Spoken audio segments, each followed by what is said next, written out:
មនុស្សដែលស្រឡាញ់យើងពិតកូនជាទីស្រឡាញ់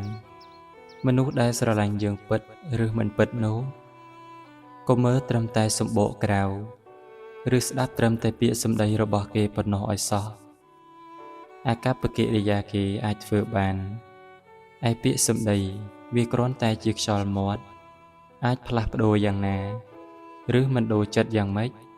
គឺចេះតែប្រព្រឹត្តទៅបានទាំងអស់មនុស្សដែលពោលថាស្រឡាញ់យើង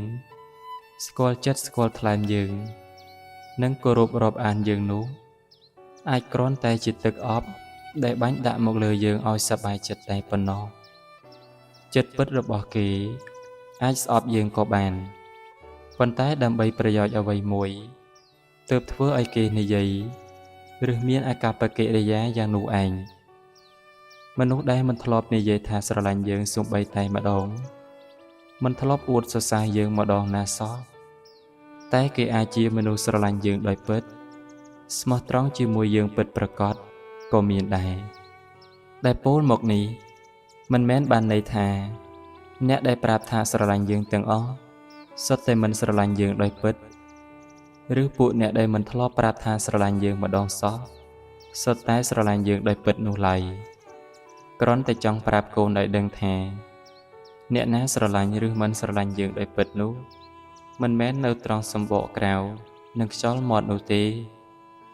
គឺនៅត្រង់ការធ្វើពិតដែលយើងត្រូវសង្កេតពិនិត្យក្នុងកាលយូរ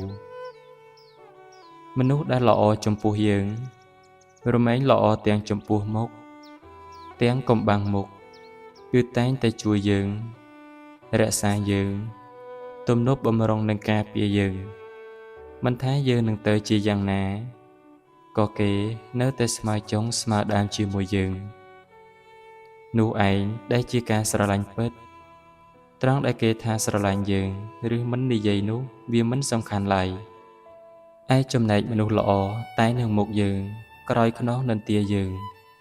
មិនទំនប់បម្រុងយើងមិនគាំទ្រយើងនិយាយពីរោះជាមួយគ្រាន់តែដើម្បីពឹងពាក់ឬប្រើយើងមាត់និងចិត្តប្រព្រឹត្តទៅផ្សេងគ្នា